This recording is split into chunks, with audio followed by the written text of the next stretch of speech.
और उसका अनुवाद आपके सामने सादर करें। जनाब महफूज साहब। अऊज़ु बिल्लाहि मिनश शैतानिर रजीम। बिस्मिल्लाहिर रहमानिर रहीम। या अय्युहन नासु उ'बुदू रब्बकुमुल्लज़ी खलक़कुम वल्लज़ीन मिन क़ब्लिकुम लअल्लकुम तत्तक़ून।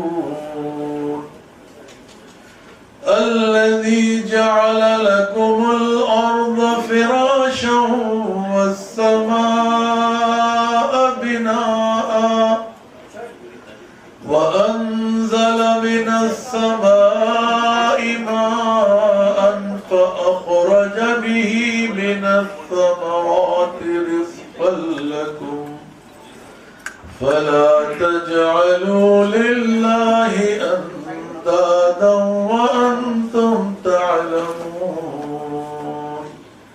वइन कुंतुम फी रैबिम मिम्मा नज़्ज़लना अला अब्दिना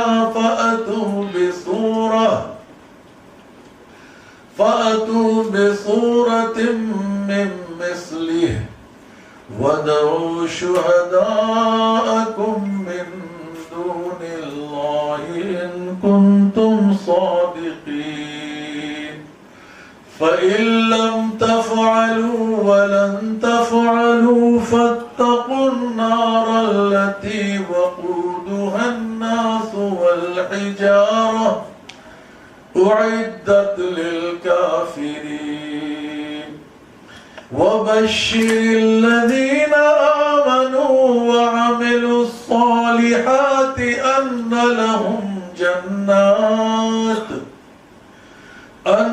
लहुम जन्नातिन तजरी मिन तहतिहल अन्हार कुल्लमा रुज़िक़ू मिन्हा मिन समरतिर रिज़क़न क़ालू हाज़ा अल्लज़ी रुज़िक़ना मिन क़ब्ल वअतू बिही मुतशाबिहन वलहुम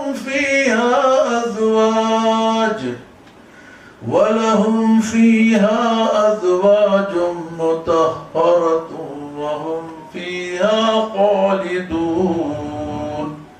सदक़ल्लाहुल मौलानाल अज़ीम। यहाँ पर उपस्थित सारे हमारे बुजुर्ग और दोस्त और मेरी बहनें, मैंने अभी आपके सामने जो कुरान का चैप्टर नंबर 2 है अल बकरा, उसकी कुछ आयतें पढ़ी हैं। आयत नंबर 21 से मैं इसका एक अनुवाद करता हूँ। हिंदी में तो शायद नहीं हो पाएगा, लेकिन फिर भी मैं वो ज़बान बोलूँगा जो शायद आप लोग समझ लें। ऐ लोगों, पूजा और बंदगी करो अपने उस पालने वाले की जिसने तुमको पैदा भी किया और उनको भी पैदा किया जो तुमसे पहले गुजर चुके हैं, ताकि तुम आग से अपने आप को बचा सको। उसकी पूजा और बंदगी करो जिसने तुम्हारे लिए जमीन को बिछौना और आसमान को छत बनाया और आसमान से पानी उतारा जिससे तुम अपने लिए रोजी पैदा करते हो, बहुत सारे फलों की शक्ल में और खुराक की शक्ल में। तो तुम अल्लाह का बराबर किसी को न बनाओ, जानते बूझते, समझते बूझते। और अगर तुम इस कुरान जैसा कोई चीज इसके बारे में शक में हो कि ये मालिक पालनहार या इस कायनात का जो बनाने वाला है उसकी तरफ से उतारा गया है, तो तुम इसके जैसी कोई एक सूरत बना कर लाओ, एक ऐसा चैप्टर बना के लाओ और जिसको चाहो अल्लाह के सिवा तुम मदद के लिए बुला लो।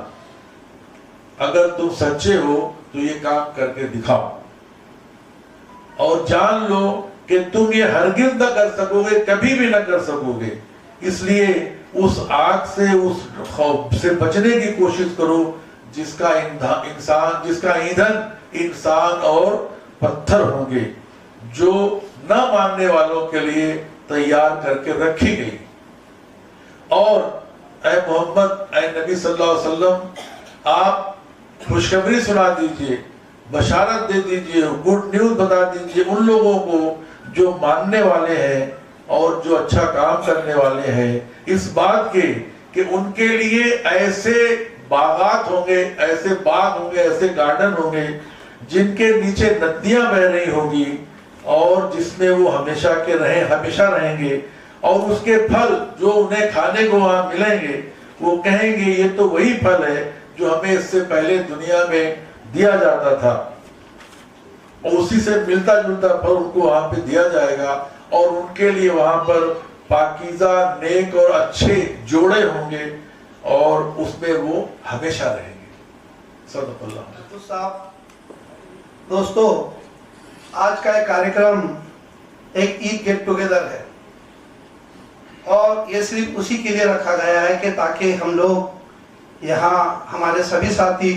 जो विविध विषयों पर साल भर काम करते हैं, तो हम चाहते हैं कि इस रिश्ते को और मजबूत बनाया जाए, और इसलिए हम साल में एक बार ये प्रोग्राम रखते हैं कि हम लोग आए, एक साथ मिले और मिलजुल के बात करें। यहाँ कोई ऐसी फॉर्मल स्पीचेस या कोई ऐसी तकरीर वगैरह नहीं होगी। हम इस सेशन को अभी ओपन करेंगे और आप ही से हम विनती करेंगे कि 2-3 मिनट में जो अपना भाईचारा और इसके ऊपर आप लोग बात करें। हम जानते हैं कि भारत की स्थिति जो पहले थी, कुछ सालों में वो बहुत तेजी से बदल गई है, और एक अनोखा चेंज हमने यहाँ देखने को मिल रहा है। पहले हम लोग, भारत वो देश है कि यहाँ सबसे ज्यादा धर्मों के और सबसे जातियों में बटे हुए लोग एक साथ यहाँ रहते हैं, और उसकी विशेषता भी ये थी, और ये देश इसलिए भी जाना जाता था कि ये सारे लोग बहुत ही प्यार मोहब्बत से एक दूसरे के मोहल्लों में, एक दूसरे की सोसाइटीज में, एक दूसरे के बाजू में बहुत ही समाधान कारक रहते थे। बल्कि उनका एक दूसरे के घरों में शादी हो, कोई दुख का माहौल हो, उसमें आना जाना और एक दूसरे के साथ मिलजुल कर ये काम करने का तरीका था। इतना ही नहीं, कई अलग अलग धर्मों के लोग एक साथ कारोबार में भी पार्टनरशिप करते थे। लेकिन इस सोशल मीडिया और इसके पीछे जो साजिशें हैं, वो साजिशों ने ये सारा जो व्यवस्था है, इसको एक बहुत ही खतरनाक स्वरूप दे दिया है। आज लोग एक दूसरे से मिलने से, बात करने से, एक दूसरे को घर देने से, अपने मोहल्ले में या अपने सोसाइटी में एक दूसरे को अकोमोडेट करने से भी बहुत परहेज करते हैं, बल्कि उसका विरोध करते हैं। ये इस तरह का माहौल ये कुछ सालों में तेजी से यहाँ पर फैल रहा है। हम चाहते हैं, जमात इस्लामी चाहती है, जमात इस्लामी क्या है, ये एक मूवमेंट है, ये एक चळवळ है। वो चाहती है कि भारत में एक अच्छा समाज पैदा हो, ऐसा समाज जो मिलजुल के भाईचारे के साथ, मोहब्बत के साथ इस पूरे देश में रहे। ऐसा रहे किसी के साथ कोई अन्याय ना हो, किसी पे कोई जुल्म ना हो, कोई किसी का हक ना मारे, किसी के मानव अधिकार का कहीं उल्लंघन ना हो। यही जमात इस्लामी चाहती है। उसके लिए वो विविध प्रोजेक्ट पे काम करती है, वो सद्भावना मंच बनाती है, वो विविध धर्मों के लोगों को एक प्लेटफॉर्म पे लाकर मानवता की बात करती है। जमात इस्लामी और भी दूसरे विषयों में काम करती है। उसके कई एजुकेशनल इंस्टीट्यूट है, वो काउंसिल मैरिज का ब्यूरो चलाती है, वो उसके साथ साथ सेवा केंद्र चलाती है ताकि यहाँ के शहरियों को फ्री में जो गवर्नमेंट से मिलने वाली स्कीमें हैं उसके लिए उनका काम किया जाए। इसी के साथ साथ यहाँ मुंबई में हमने कुछ स्टाफ ऐसा रखा है, क्योंकि मुंबई एक ऐसा शहर है जहाँ महाराष्ट्र नहीं बल्कि कई राज्यों से लोग आते हैं जो बड़ी बड़ी बीमारियों में फंस जाते हैं। हमारे कुछ लोग उनकी प्राइवेट हॉस्पिटल हो या गवर्नमेंट हॉस्पिटल में उन तक पहुंचकर उनको चैरिटेबल ट्रस्ट से कनेक्ट करते हैं और उनकी इलाज में उनकी सहायता की जाती है। इसी तरह से जो बच्चे पढ़ना चाहते हैं लेकिन उनकी घर की परिस्थिति आर्थिक तरीके से, आर्थिक रूप से अच्छी नहीं है, हम उनको अडॉप्ट करते हैं, उनको हर महीने स्टाइपेंड देते हैं, किताबें देते हैं, जरूरत पड़ने पर उनकी फीस भी बढ़ते हैं। इसी के साथ साथ रेशन के ऊपर हमारा एक विंग काम करता है। फूड और रेशन, इसमें जो गड़बड़ी होती है उसको कंट्रोल करने के लिए हमारा एक यूनिट है, वो गवर्नमेंट से राब्ता करता है, लोगों में और गवर्नमेंट के बीच कनेक्ट होकर वो उनके काम कराता है। इसी तरह से जमात इस्लामी नौजवानों का, बच्चों का और सबका एक कैरेक्टर बिल्डिंग का प्रोग्राम करती है। वो चाहती है कि एक ऐसा समाज पैदा हो जिसमें एक अच्छा कैरेक्टर के इंसान, नेक और ईमानदार और लोगों की सहायता करने वाले ऐसे लोग पैदा हो, उसके लिए भी काम करती है। कई दवाखाने चलाती है, चैरिटेबल ट्रस्ट के दवाखाने चलाती है, क्लिनिक चलाती है, डायग्नोस्टिक सेंटर चलाती है। ऐसे विविध विषयों में जमात इस्लामी काम करती है। और देश में अगर कोई ऐसा इशू आता है जिससे किसी इंसानों पे जुल्म हो रहा है या किसी एजुकेशन के मामले में जुल्म हो रहा है, तो जमात इस्लामी हमारी जो लोकल लोग हैं, जो दूसरी संगठनाएं हैं, उनके साथ मिलकर आवाज उठाती है और सरकार तक अपनी आवाज पहुंचाती है। और मेन जो काम है वो यही करती है कि लोगों में प्यार मोहब्बत पैदा हो, इसके लिए भी साल भर काम किया जाता है। तो ये एक छोटा सा शॉर्ट उसका एक इंट्रोडक्शन था। इसके और कई काम है लेकिन उसका भी वक्त नहीं है। आप लोग हमारे साथ कई लोग जुड़े हैं, वो सब इस चीज़ों को बेहतर जानते हैं।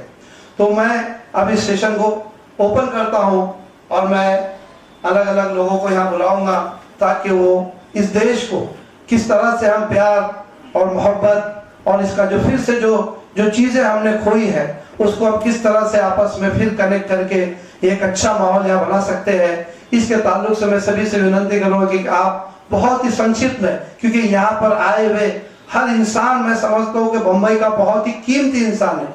वो किसी न किसी एनजीओ का जिम्मेदार है, कोई रिपोर्टर है, कोई बड़ी किसी इंस्टीट्यूट का जिम्मेदार है। हर इंसान हमारे लिए बहुत ही इम्पोर्टेंट है। तो मैं चाहूँगा कि ज़्यादा से ज़्यादा लोगों के विचार हम सब सुन सके, उसको फायदा उससे उठा सके और उसका इम्प्लीमेंट समाज में कर सके। तो मैं चाहता हूँ कि आप 2 से 3 मिनट में, बहुत आप सब बुद्धिजीवी लोग हैं, 2-3 मिनट में जो कहेंगे उन लोगों के लिए एक मैसेज बन जाएगा। तो सबसे पहले मैं यहाँ पर डॉक्टर अनिल चतुर्वेदी जो हमारे दोस्त हैं उनसे रिक्वेस्ट करता हूँ कि वो आए और 2 से 3 मिनट में अपनी बात रखें। जमात इस्लामी हिंद के द्वारा जो ये कार्यक्रम किया जा रहा है, बड़ा ही सुंदर और सराहनीय कदम है। मानवता के लिए हमारी जो नैतिक मूल्य, जीवन मूल्य और इंसानियत और सौहार्द का वातावरण होता है, इसको कायम रखने के लिए एक बहुत अच्छा पैगाम हम पूरे जो है मानवता के लिए दे सकते हैं।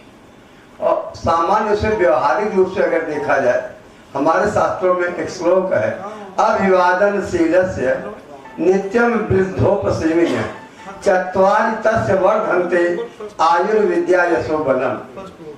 तो हम जीवन में जो है केवल 2 कार्य करते हैं और हमको उससे 4 चीजें प्राप्त होती हैं। पहला क्या होता है? अभिवादनशील, अपने से बड़े लोगों को प्रणाम करना। उसका परिणाम क्या होता है कि हम एक काम करते हैं, प्रणाम करते हैं, तो वह व्यक्ति हमें जो है मे गॉड लिव लॉन्ग, हमें लंबे जीवन की जो है कामना करता है। और उसके बाद जो है अपने जीवन के जो समय तो जो है ज्ञान को, अर्जित ज्ञान को मेरे अंदर डालने का प्रयास करता है। इस प्रकार से यह जो है बहुत अच्छा सा वृद्धोपसेविन है। आज समाज में ऐसी स्थिति हुई है, तमाम वृद्धाश्रम खुलते जा रहे हैं, हम अपने बुजुर्गों की सेवा शुश्रूषा नहीं कर पा रहे हैं। बड़ी चिंता की बात है। आज जो है हम अपने माता पिता को, बुजुर्ग लोग जिन्होंने हमको पाला पोसा, उनको इस कदर से हम जो है दूध में मक्खी की तरह से ऐसे कर देते हैं, बेचारे असहाय होकर के कहाँ जाएं, जहाँ ऊपर भी तक कहते हैं उनके जो सेवा वृद्धोपसेविन है। अब हम बुजुर्ग लोगों की सेवा करते हैं तो भी जो है अपने आशीर्वाद करते हैं, उसके बाद हमें 4 चीजें मिलती हैं। कहते हैं आयु विद्या यशो बल, आयु लंबी आयु की कामना करते हैं, विद्या उनके जीवन के समस्त ज्ञान को जो है हमको देते हैं। उसके बाद यह हमारा नाम जो है अच्छे दूर दूर तक फैलता है और हमारी जो एक अच्छे इंसान के रूप में गणना होती है। इस तरह से हमें अच्छे कार्य करना चाहिए, नैतिक कार्य करना चाहिए। ऐसे कार्य के लिए जो है हमारा जो मिशन है ये कर रहे हैं, बहुत अच्छा कार्य है। उसके बाद दूसरी चीज होती है आयम निज परो व्यक्ति गणना लक्ष्यत साम उदार चरिता नाम तु वसुधैव कुटुंबकम। यह हमारा है, यह पराया है, इसकी गणना जो तुच्छ हृदय वाले होते हैं ऐसा ही लोग करते हैं। जो महान विशाल हृदय वाले होते हैं, उदार चरित्र वाले होते हैं, उनके लिए संपूर्ण पृथ्वी अपना परिवार है, अपना कुटुंब है। इसलिए वसुधैव कुटुंबकम ये भावना जो है इस संस्था के अंदर है। हमको अपने संदेश को और दूर दूर तक फैलाना चाहिए। बस इन्हीं सब लोग साथ हम अपनी वाणी को विराम देते हैं। जय हिंद। इसके बाद मैं ब्रदर स्टेनले फर्नांडिस को विनती करता हूँ कि वह आए। सभी को गुड इवनिंग, सलाम, नमस्कार। पहले मैं सभी को ईद की बधाई या ईद की मुबारक देना चाहता हूं, एंड इन पर्टिकुलर जमायत इस्लामी हिंद को जिन्होंने ये ऑर्गेनाइज किया हुआ है, तो उनको एक बड़ा हाथ दे दो। उन्होंने कहा था, जब ये आए थे उन्होंने ये कहा था कि हम पहले जमाना भी बदल गया जमाना ना, पहले हम सबके घर में जाया करते थे, ये करते थे। मैं उनसे ये कह रहा हूं कि घबराइए नहीं, पहले आजू बाजू वाले घर वाले आते थे, आज मोहल्ला वाले आते थे, आज दूर दूर से आदमी सभी को एक दूसरे को मिलने आ रहा है। तो एक्चुअली हम उससे अच्छा कर रहा है जो हम शाकिर जी हम जो 50 साल पहले हो रहे थे उससे बेहतर कर रहा है। आज हम मरीन लाइन्स में मलाड से आ रहा है, विराट से आ रहा है, डोंबिवली से आ रहा है। हाँ, गलगिली साहब को डोंबिवली भी जाना है अभी आके, तो एक्चुअली हम अच्छा कर रहे हैं। और ये एक जवाब है उनको जो हमें अलग करना चाहता है। ये दुनिया में सब कुछ गोल घूम के आता है, right? Everything goes round comes around. तो हमारा भी वक्त आएगा और जल्दी आएगा। आई थिंक उसका वक्त का डेट है 20 में, सबको याद है, तो आ गया है बिल्कुल, अभी 1 महीना बाकी है। तो मेरा मैसेज यही है सभी को कि हम वहां भी सब इकट्ठा होकर साथ में जाए, परिवार को लेके जाए, मोहल्ला वालों को लेके जाए, और उसके बाद चाय नाश्ता के लिए बैठ जाए साथ में। हो गया हमारे पुराने जमाने। तो ये मेरा मैसेज है, ये मैसेज सब जगह दे रहा हूं कि सभी अपने आजू बाजू वाले सबको ले जाए और उस दिन पार्टी रखें। इलेक्शन करके जैसी आए पार्टी, आप थोड़ा पैसा जा रहा है तो लंच वंच करवा लो, डिनर करो, जो करवा करो, पार्टी कर लो। तो उस तरह ये हमारे साथ रहने का सिलसिला चला रहेगा, चालू रहेगा, और कोई हमें तोड़ नहीं सकता, राइट? तो ये मेरा मैसेज है, and I would like to thank you Shakir in a big way. उनका थैंक्स इसके लिए कि उन्होंने ये आदत जो पहली वाली थी छोड़ा नहीं, कि हर साल हमें ईद सेलिब्रेट करने के लिए साथ में बुला रहा। Thank you. उसके बाद महावश रूहानी। मेरे पहले वाले वक्ता ने वसुधैव कुटुंबकम कहा, तो आप सब मेरी फैमिली है और इसलिए सबको बात रखनी पड़े, इसलिए मैं मेरी बात बहुत संक्षेप में रखूं।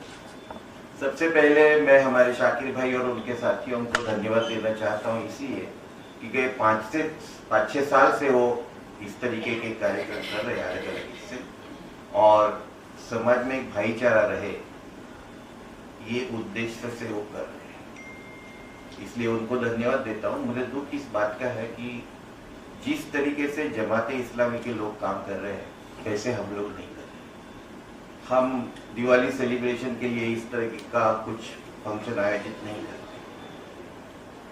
तो ये जब हम दूसरे जो काम अच्छे कर रहे हैं वही काम अगर हम भी चालू करें हमारे खुद के इनिशिएटिव लेके, तो जो जमाते इस्लामी ने जो एक इनिशिएशन शुरू किया है वो आगे बढ़ेगा और समाज में भाईचारा बढ़ेगा। दूसरी बात मैं ये कहना चाहता हूँ कि जो शाकिर भाई ने कहा समाज का वातावरण, देश का वातावरण, उसमें मैं जमाते इस्लामी को और पर्टिकुलरली मुस्लिम कम्युनिटी को धन्यवाद देना चाहता हूँ कि बहुत से प्रोवोकेशन होने के बाद भी उन्होंने जो संयम बरताया है वो संयम की सराहना करनी है। और हमारा हर एक का फर्ज है, कितने प्रोवोकेशन गए 10 साल में आए, लेकिन इस कम्युनिटी ने अपना संयम नहीं खोया है, और उसके संयम के फल हमको 4 जून को दिखने। मुझे पूरी आशा है, क्योंकि हम जब धर्म मानते हैं तो धर्म ने ये कहा है कि सर्प दुष्ट इनकी इच्छाएं कभी पूरी नहीं होती, और आज जो राज है और सर्प और दुष्टों का है, वो राज यहाँ से जाने वाला है, इसमें मेरे मन में कुछ शक नहीं। तीसरी बात, धर्म की बातें हम जब करते हैं तो धर्म की सबसे अच्छी व्याख्या धारयते इति धर्म है, यानी जो समाज का धारण करता है उसे धर्म कहा जाता है। और समाज की धारणा सिर्फ भाईचारे से और अमन से ही हो सकती है। और ये जो प्रयास है वो समाज में भाईचारा और अमन निर्माण का प्रयास है। इस प्रयास को मैं धन्यवाद देता हूँ। मुझे यहाँ बुलाने के लिए भी धन्यवाद देता हूँ, यहाँ बोलने का मौका दिया इसलिए ही धन्यवाद देता हूँ। और मैं मेरी तरफ से एक वचन यहाँ देता हूँ कि जैसे ये सेलिब्रेशन होता है वैसा दिवाली सेलिब्रेशन भी हम करने की कोशिश करेंगे। और सिर्फ दिवाली सेलिब्रेशन ही नहीं, इसके आगे हमारी जो भी एक्टिविटी रहेगी वो मैं जमाते इस्लामी को साथ में लेके। इसके बाद हमारी बहन चैनिका Shah. Good evening, friends and the organizers. Well, we are here on behalf of the Baha'i community of Bombay, and I think before anything else, we'd like to say a big thank you for giving us this opportunity of being with you all and hearing the wonderful services that is being rendered by this organization. I'd like to say just a few words, and it sums up to this: that God is one, man is one, and religion is one. When we look at these three concepts of the oneness of God, oneness of man, and oneness of religion, it creates in us the beautiful concept of love of God for the love of man. No matter from what background we are, no matter what is our beliefs. But when there is the true belief of the love of God for the love of man, then there is nothing to come in between the differences, the prejudices, the hatred, the bloodshed that is going on in the world today. As Baha'is, we carry out a lot of activities throughout the world. We have Baha'i communities, we have Baha'i institutions throughout the world.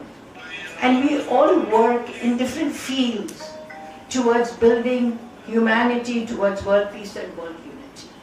We start from the children's classes, where we work on values and virtues and putting into action. We take the next step with this junior youth from the age of 10 to 15, which is the most prime time of their lives, where they realize to think of the consequences. They realize to think what is their purpose in creation. And by the age of 15, they carry out in knowing themselves, in the purpose of themselves, and the service they can come to. I'd just like to end with this quotation, which is from the Baha'i writings revealed by the Messenger of God, Baha'u'llah. O son of being, love me that I may love thee. If thou lovest me not, my love can in no wise reach thee. Know this, O servant. So we are all servants arising for the service of mankind, for the love of God. Thank you very much for giving us this opportunity. इसके बाद हमारे दोस्त अनिल गिलगले। जमात इस्लामी का धन्यवाद यहाँ सबको इकट्ठा करने के लिए। हम जब से साथ में काम करने लगे हैं तब इस माहौल में काम करने लगे हैं जो माहौल खराब है। तो एक तरह से खराब माहौल की देन है कि हम सब इकट्ठा आए हैं। शायद नहीं माहौल खराब होता तो हम अपने अपने घरों में बैठे रहते, अपने अपने लोगों के साथ बैठे रहते। हम ये करते नहीं हैं, तो ये हमारे लिए भी एक मौका है याद रखने का कि माहौल कैसा भी हो, हमको एक साथ मिलना चाहिए, हमको एक साथ बातें करनी चाहिए। और मुझे ये यहाँ पर कहते हुए बहुत अच्छा लगता है कि मैं जितने धर्मों के लोग देख रही हूँ, मुझे लगता है ऐसे भी बहुत लोग हैं मेरी तरह जो धर्म को नहीं मानते, जो नैतिकता के मूल्यों को मानते हैं, जो इंसानियत के मूल्यों को मानते हैं, लेकिन शायद भगवान में विश्वास नहीं रखते। ऐसे भी लोग यहाँ पर मौजूद हैं और ये इस देश की ताकत है कि ये सारे लोगों को इकट्ठा रख सकता है।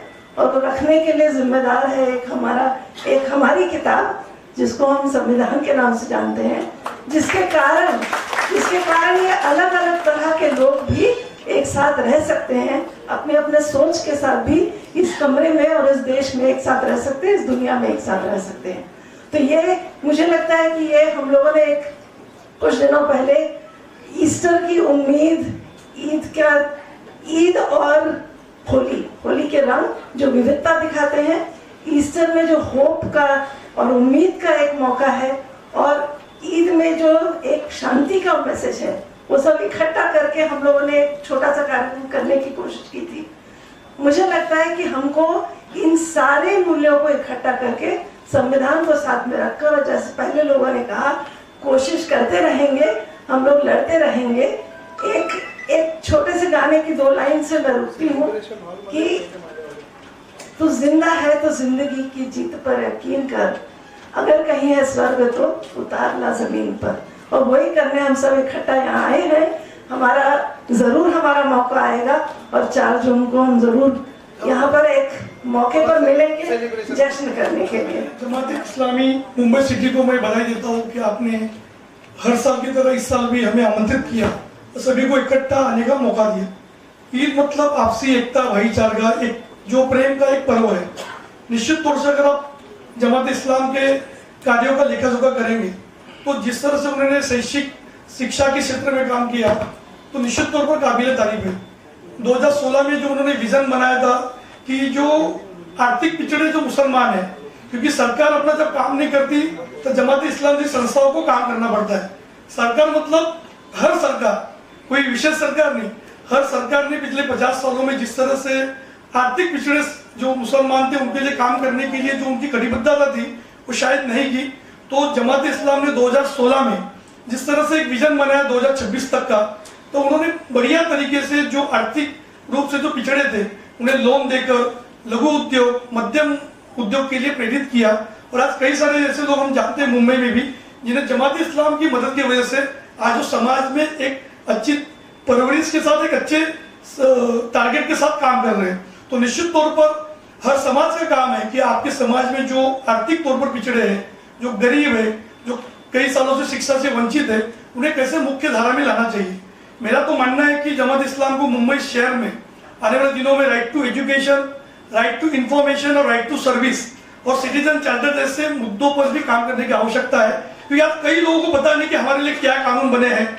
अगर आप राइट टू एजुकेशन में जाके अगर स्कूल में आपको एडमिशन लेना है तो हम किसी नगर सेवक, एमएलए, एमपी के दरवाजे पर जाते हैं। सरकार ने आपको अधिकार दी है राइट टू एजुकेशन।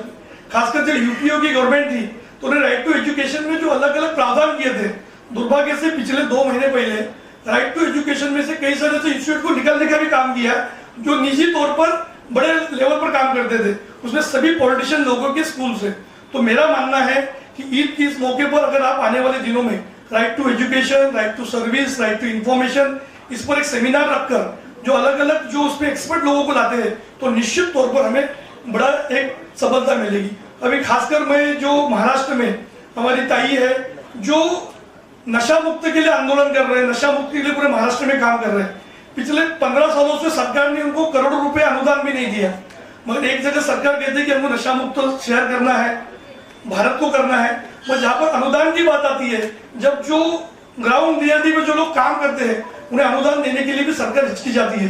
तो अभी कई जगह पर सिर्फ शिक्षा नहीं, नशा मुक्त भारत, नशा मुक्त मुंबई करने के लिए भी हमें अभियान चलने की आवश्यकता है। और मैं जमात इस्लाम का फिर एक बार अभिनंदन करता हूँ और उनका मैं आभारी हूँ कि आपने हमें आने का मौका दिया और यहाँ पर अपनी बात रखने का मौका दिया। हमारे इस्कॉन के विश्वमल जी, उनसे विनती करता हूँ कि वह आए और 3 मिनट में अपनी बात रखें।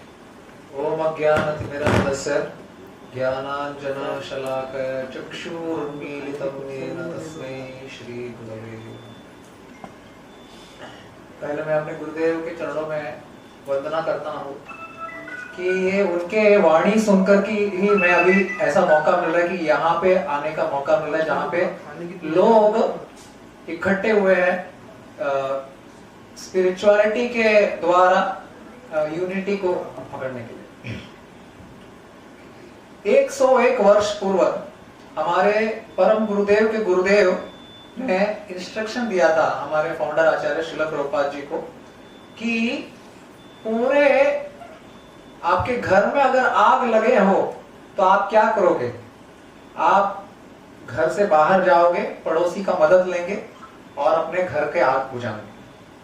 तो यही सिचुएशन है भारत में 100 साल पहले भी, कि प्रभुपाद ने जैसे ही गया तो उनके गुरु महाराज ने बोले कि आप ये जो भगवत गीता का जो नॉलेज है, ये जो आध्यात्मिक धन है, ये धन को कोई इंटरेस्ट नहीं ले रहे भारत के लोग। तब इस धन को इंग्लिश लैंग्वेज में वेस्टर्न कंट्रीज में प्रचार करो, और वेस्टर्न कंट्रीज के गोरे चमड़े वाले लोग जो है वो जो भी करते हैं, भारतीय लोगों के दिमाग के अंदर घुस गया कि जो भी गोरे चमड़े वाले करते हैं वो हम करेंगे। तो यही बात हो गई। तो प्रभुपाद ने 10 साल में 10,000 शिष्य बनाए, इतने सारे भगवत गीता तो केवल फर्स्ट स्टेप है गॉड रियलाइजेशन का। तो actually there is only one religion, एक ही धर्म है पूरे विश्व भर, वो है लव ऑफ गॉड, कृष्ण प्रेम। ये एक भगवान को अलग अलग भाषाओं में, अलग अलग प्रांत के हिसाब से, अलग अलग इसमें लैंग्वेजेस में मालूम होता है हमको। लेकिन जब आप वो ग्रंथ पढ़ोगे, देखो भगवत गीता तो हजारों एडिशंस है, लेकिन प्रभुपाद से पूछा गया कि ये गीता का क्या खासियत है, तो ये एक्चुअली एज इट इज है। जब आप Bhagavad Gita as it is पढ़ोगे तो ये जो आपको भय लगता है कि अरे this is what, like for example अभी ये हवा जो चल रहा है कि 500 साल के बाद प्रभु राम आए हैं, और ये शब्द से कोई लोग को मुश्किल फील होता है, कोई लोग को आसान, बट एक्चुअली राम जी वही है, अल्लाह भी वही, कृष्ण भी वही है, नारायण भी वही है, यहोवा भी वही है। जब आप ये समझोगे तब, लेकिन ये समझने के लिए जो एटीट्यूड चाहिए, जो भावना चाहिए, इसलिए हमारे इस्कॉन का जो फुल फॉर्म है international society for Krishna consciousness, यानी कृष्ण भावनामृत, है ना, तो भावना के लिए है। तो ये भावना अगर होंगे तब जाकर के हमको समझ में आएंगे कि कैसे actually there is only one religion, love of God. Hare Krishna. Varsha Vidya Vilas हे हमारे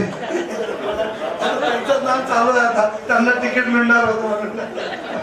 ये हमारी बहन नशा मुक्ति पे कई सालों से काम कर रही है, स्कूलों में, लोगों में, अलग अलग स्लम एरिया में जाके। बहुत अच्छा इनका काम है, बड़ी टीम है इनकी। हमारे दोस्त अमूल मडामे भी है, ये सब मिलके, और हम भी उनके साथ मिलके काम करते हैं। अस्सलाम वालेकुम, नमस्ते, नमस्कार, जय हिंद। आप सभी को पता है कि भारतीय संविधान का जो प्रास्ताविक है, उसका पहला शब्द क्या है? पहला शब्द क्या है बताइए? हम भारत के लोग, मुझे लगता है जमाते इस्लामी हिंद ने यहाँ पर सारे हम भारत के लोगों को इकट्ठा किया है। सब अलग अलग रंग के, अलग अलग विचार के, अलग अलग सोच के लोग साथी यहाँ बैठे हैं। जैसे बहुत साल पुराना, मेरे साथी अमोल जी भी यहाँ बैठे हैं, बहुत सारे साथी हैं। सबके नाम लेते रहेंगे तो शायद मेरा 2 मिनट खत्म हो जाएगा, क्योंकि सब कहीं ना कहीं एक मुद्दा लेकर, अपने मुद्दे को एक प्रगति के तौर पर लेकर जाने वाले सारे साथी यहाँ पर बैठे हुए हैं। जमाते इस्लामी इनके साथ बहुत पुराना रिश्ता है साथियों। हर उस लड़ाई में हम मैदान में साथ में उतरे, सीए एनआरसी का मुद्दा हो, शिक्षा का मुद्दा हो, आरोग्य का मुद्दा हो, राशन का मुद्दा हो, और सबसे बड़ा मुद्दा जो है नशे का। मैं हमेशा कहती कि सब कुछ तो हो रहा है इस तरक्की की दुनिया में, पर क्या बात है, आदमी इंसान ही नहीं बन रहा है।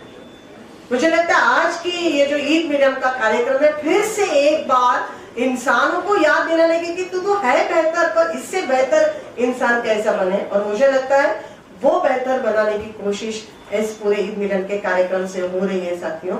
और दूसरी बात यह है कि 75 साल हुए इस आजादी को, फिर भी हम मालिक नहीं बने हैं।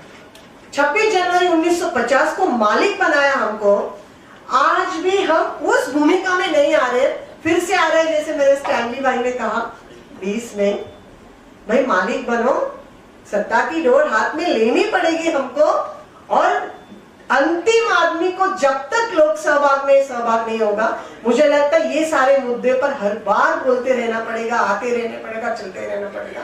इसलिए मेरा ये कहना है कि इस बार सच में राष्ट्रीय उत्सव जो है, जो चुनाव का उत्सव होता है, जो हमें मालिक बनाता है साथियों, मुझे लगता है वो करने के लिए सबको आगे आना चाहिए और एक ताकत के साथ उभरना चाहिए। इसलिए वक्त कम है, दम लगाओ। कुछ लोगों को मैं जगाती हूँ, कुछ को आप भी जगाओ भाई। खालसा वाहिगुरु जी की फतेह। सबसे पहले जमाते इस्लामी और यहाँ सभी धर्म के अपने भाई बहन जो बैठे हैं उनको न केवल ईद की, भारत के सारे एक साथ जो त्योहार हम मनाते हैं, जो एकता है भारत की, उसके लिए मैं आपको बधाई देती हूँ।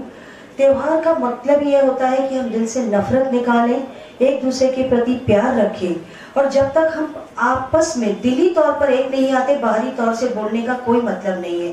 कहने के लिए हम सब बहुत अच्छी तरह से अपने धर्म को जानते हैं, पर यहाँ बैठे जितने भी लोग हैं, अगर किसी और को दूसरे धर्म के लिए 5 मिनट बोलने के लिए बोल दिया जाए तो अभी सब कुछ सामने आ जाएगा। अपने धर्म को हम सब बोलते हैं। बात यही है, सरकारें आती रहेंगी, जाती रहेंगी, सत्ताएं बनती रहेंगी, बिगड़ती रहेंगी, ये तो वक्त का दौर है। वो एक चीज जो कभी ना बनती है ना बिगड़ती है, वो ईश्वरी सत्ता। ईश्वरी सत्ता से निर्मित वो इंसान जिसकी जिंदगी बहुत मायने रखती है, हर एक जीव जिसकी जिंदगी मायने रखती है। और आज हम दुनिया में देख रहे हैं कि फैली हुई नफरत ने जो खून खराबा फैलाया है, आज जगह जगह, चाहे यूक्रेन का युद्ध हो, चाहे हमास इजराइल का युद्ध हो, या चाहे भारत के अंदर हमारे भाई कैदों में बेगुनाह कैद हो, किसी भी बेगुनाह का जब खून बहता है तो ये कभी भी अच्छा किसी भी मुल्क के लिए नहीं हो सकता है। आओ मिलकर त्योहार तब मनाएं, खुशी मनाएं, जब तक एक एक जीव जो बेगुनाह है, जो ईमानदार है, वो बाहर आकर प्यार से हमारे साथ नफरत मिटाकर एक साथ जी सके। हर दिन दोनों वक्त गुरुद्वारों में हम अरदास करते हैं, नानक नाम चढ़दी कला, तेरे पानी सरबत दा भला। वाहिगुरु जी का खालसा, वाहिगुरु जी। अस्सलाम वालेकुम, नमस्कार, जय भीम। शाकिर भाई ने ये प्रोग्राम ऐसा रखा है कि यहाँ तो मुझे 5 तारीख को, 5 जून को इंडिया 100% जीतेगी ऐसा लगने लगा। यही तो ये देश है, उनको कुछ भी बोलने दो, अलग अलग भाषा में बोलते रहते हैं। हम लोगों ने उनको ये समझाना जरूरी है कि आप किस हिंदुत्ववाद की बात करते हैं, वो ऊपर के जाति के लोगों की बात है। यहाँ का 95% लोग और उनका कुछ संबंध नहीं। हिंदू धर्म अलग और हिंदुत्ववाद अलग, जो सावरकर ने पहला उसका जिक्र किया, लेकिन वो सबको मान्य है ऐसा नहीं। यहाँ हमारे सारे बैठे हुए हैं, वो बताएंगे। इसको विरोध करने वाले बहुत है और ये देश बरकरार रहेगा। ईद का पूरा रमजान महीना गया और इफ्तार में सब लोग आते रहे, भले रोजे करे ना करे। वैसा ही ईद में भी गांव में हमेशा हम देखते हैं, और मैं जिस गांव से आया, ईद की नमाज हम लोग पढ़ते हैं, लेकिन बाहर ईद के नमाज पढ़ने के बाद बाहर जो मुसलमान आता है तो उसको वेलकम करने के लिए सारे हमारे हिंदू भाई रहते हैं। हमारा मंदिर ये हिंदुओं का नहीं होता, वो गांव का होता है। हमारी मस्जिद मुसलमानों की नहीं होती, वो गांव की होती है। और ये इस देश की तहजीब है, ये देश की संस्कृति है, उसमें कोई बदल नहीं आएगा। कितने भी लोग रहने दो, कितने भी बोलने दो, क्योंकि कुछ लोगों को झूठ बोलने की ट्रेनिंग दी जाती है और झूठ बोलते बोलते लोग प्रचारक बन गए और प्रचार से और आगे गए और उनको लगता है कि मैं प्रचारक हूँ। तो ये प्रचार अभी चलेगा नहीं। ये बिल्कुल मैं आपको बधाई देता हूँ, बहुत बढ़िया प्रोग्राम लिया और एक इंडिया यहाँ तैयार हो गई है, वो इंडिया बम्बई में पूरी तरह से रहेगी। धन्यवाद। इसके बाद हमारे बाबा सत्यनाम दास जी। ह्या मंचावरती असलेल्या सर्वांना जय भीम, जय भीम, नमस्ते। मला वाटतं हा 4था कार्यक्रम आहे। साकीर भाई आणि त्यांच्या टीमने जो प्रयत्न केला की बाबासाहेब आंबेडकरांना अपेक्षित असलेली जी व्यवस्था आहे, सर्वधर्मीय, सर्व समाज, भाषा, राज्य ह्याच्या पलीकडे जाऊन सर्वांनी एकत्र यायचं. पहिल्या वेळेला खूप कमी लोक होते, पण आज बघितले तर सर्व धर्मगुरू आहेत, सर्व सामाजिक संस्थेची लोक आहेत, विविध संघटना, विविध पक्ष, विविध भाषा, विविध बोली, खानपान, रहन सहन, आज संविधान इस जगह पे आ गया. मुझे लगता है बाबा साहब का सपना पूरा करने के लिए साकिर भाई और उनके टीम ने बहुत कामयाबी के साथ आगे चल रहे हैं. देश का लोकशाही का उत्सव बड़े धूमधाम से चल रहा है. एक समाज इस देश में बहुत हैवी होते चला जा रहा है. लोकशाही में हुकुमशाही बड़ी ताकत के साथ अपना स्पीड पकड़ रही है, यानी ऐसे में हम लोकशाही बचाने के लिए एक जगह से काम भी कर रहे हैं. बहुत सितम के बाद हमने इस देश को डेवलप किया. इसमें कितनी जाने गई, वो सितम करते गया, वो जख्म देते गया, मैं जख्म भरते गया. वो बार बार जख्म देते गया, मैं बार बार जख्म पे मरहम लगा के भरते गया. मुझे डर लगा उस दिन कि ये मेरी आदत ना बन जाए. मैं पलटा और वार किया. ना जख्म देने वाला बचा, ना जख्म बचा. आपका जो अमन का प्रोग्राम है, ईद के शुभेच्छा के अवसर पर आप अमन चाहते हैं इस देश में, लेकिन अमन की मंजिल अगर खड़ी करनी है तो क्रांति के पत्थर को दीवारें बनाना पड़ेगा. और वो दीवारें अगर हम खड़ी नहीं करेंगे तो अमन हमारे लिए बहुत अभी दूर रहेगा. तो मुझे गुजारिश है इस मंच पे कि देश में एक लोकशाही को मानने वाला है और इस देश में हुकुमशाही लाने वाला है.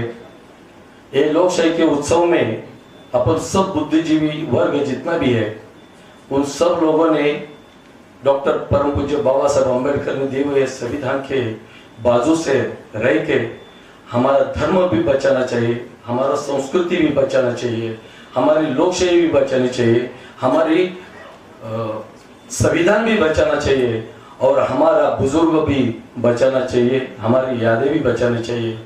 जय भीम. फिर से एक बार ईद की शुभेच्छा.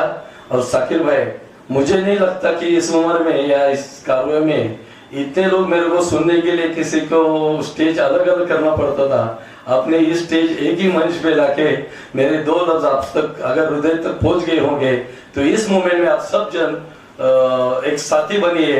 जय नस्ल आदम की ये सब तस्लीम, लेकिन आदमी अब भी भटकता है. ये तो आप सबको पता ही है कि हमारा देश और हमारे देश की खूबसूरती ही ये है कि यहाँ अनेक जाति के लोग अनेक भाषाएं बोलते हैं, अलग अलग धर्म को मानते हैं, फिर भी वे सब एक छत के नीचे जैसे आज हम यहाँ इकट्ठा हुए हैं वो हमारे देश में सदियों से रहते हैं. यूनिटी इन डाइवर्सिटी की सबसे बड़ी मिसाल विश्व में हमारा देश है. लेकिन फिर भी कहीं ना कहीं कुछ ना कुछ ये लोग चाल चल जाते हैं जिससे हम लोग कभी कभी भटक जाते हैं. लेकिन फिर भी हमारी गंगा जमुनी तहजीब जो है वो कभी खत्म नहीं होने वाली है और वो अभी यहाँ नजर आ रही है. इसलिए मैंने ज्यादा कुछ किसी को ना नमस्ते ना सलाम कुछ नहीं कहा, क्योंकि 3 मिनट में बोलना है तो डायरेक्ट मुद्दे पर ही आगे हैं. तो इकबाल का आपने सुना ही होगा कि सारे जहां से अच्छा हिंदुस्तान हमारा, हम बुलबुलें हैं इसकी ये गुलसिता हमारा. और ये सब हमको यहाँ अभी नजर आ रहा है.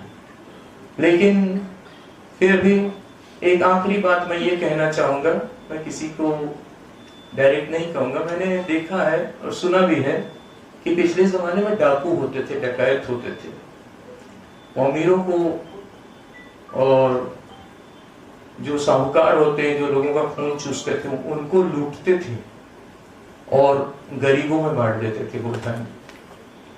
लेकिन आज माहौल डिफरेंट है। आज ऐसे लोग इकट्ठा हो गए हैं जो गरीबों को लूट रहे हैं और जानते हो आप किसको बांट रहे हैं। मुझे कहने की कोई आवश्यकता नहीं है। जय हिंद, जय भारत। धन्यवाद शकील भाई, 3 मिनट दिए।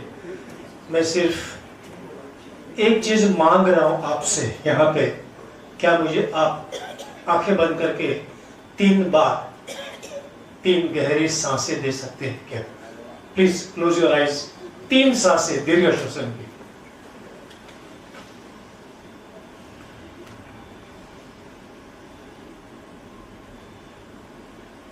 Thank you so much. मेरा मैसेज शायद आपको मिल गया। सारे लोग यहाँ पर बैठे, सारे जात धर्म के लोग बैठे, सबकी सांसें एक ही थी, सबने एक साथ ले ली, साथ में सांसें छोड़ी, एक दूसरे को मिल गई। यही योग है। युज धातु, बस ये युज धातु से योग शब्द आ गया है, इसीलिए हम सब साथ में है। न कहीं इस सांस ने बोला मैं हिंदू हूं, मैं बुद्ध हूं, मैं क्रिश्चियन हूं, मैं सब इस्लाम, कोई बोलता नहीं है, लेकिन बीच में दरार आ जाती है और यहाँ योग अयोग्य हो जाता है। मेरी बहुत बहुत शुभकामनाएं। ये मैं इस जगह पे दूसरी बार आया हूँ। बाहर के ग्राउंड के ऊपर काफी सालों से आया हूँ, बहुत क्रिकेट खेल चुका हूँ मैं, लेकिन यहाँ शाकिर भाई ने सबको बुलाया। बहुत अच्छा लगता है यहाँ पे कि सारे जात धर्म के लोग अपना समय निकाल के आते हैं। बस यही यूनिटी रहे।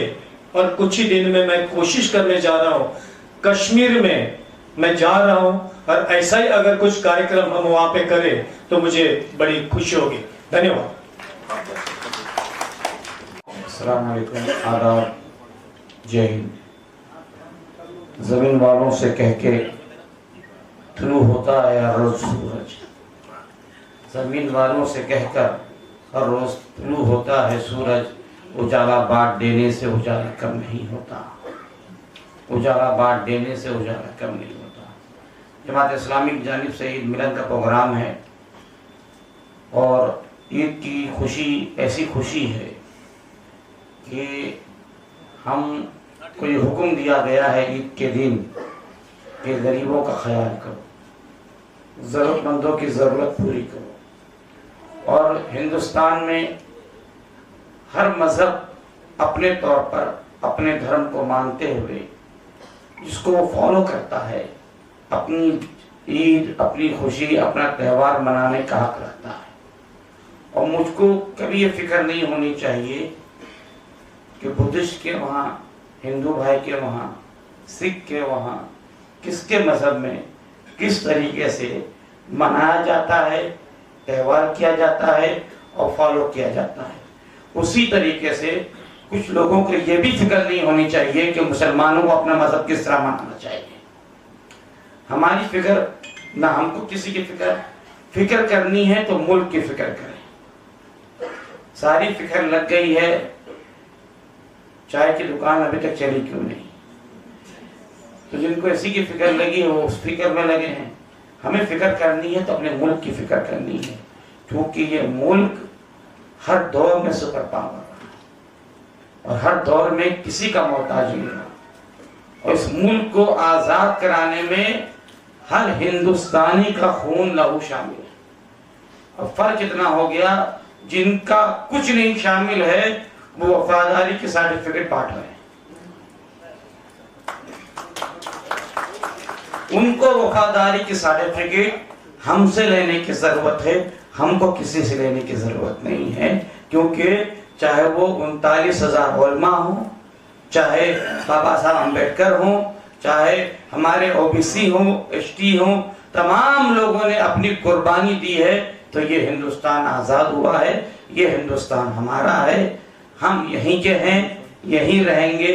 जो बाहर से आए थे 500-700 साल पहले, वो बाहर जाने वाले। उनको कम समय देना था, उनको ज्यादा समय दिया है, और जिसको समय देना चाहिए उनको 2 मिनट की पाबंदी लगा दिया है। दोस्तों धर्म और मजहब से परे हटकर एक बात मैं कहना चाहता हूँ। मेरी उम्र के जो लोग यहाँ बैठे हैं, उन्होंने देखा होगा उनके घरों में आज से बहुत साल पहले दर्जी बैठा करते थे कपड़े सीने के लिए। तो दर्जी जब घर में कपड़े सीने के लिए बैठते थे तो बड़ी सारी कैंची होती थी, वो कैंची से कपड़े को काट के पाँव के पास रख देता था, और जो सुई होती थी उस सुई को अपनी टोपी में या अपनी जेब में खोस लिया करता था। मैं छोटा था तो मैं ये रोज देखता था हमारे घरों में। तो मैंने एक दिन मेरे पिताजी से पूछा कि बाबूजी ये इतनी बड़ी कैंची पाँव में और ये सुई जो चुभती है ये अपने सर में लगा लेता है।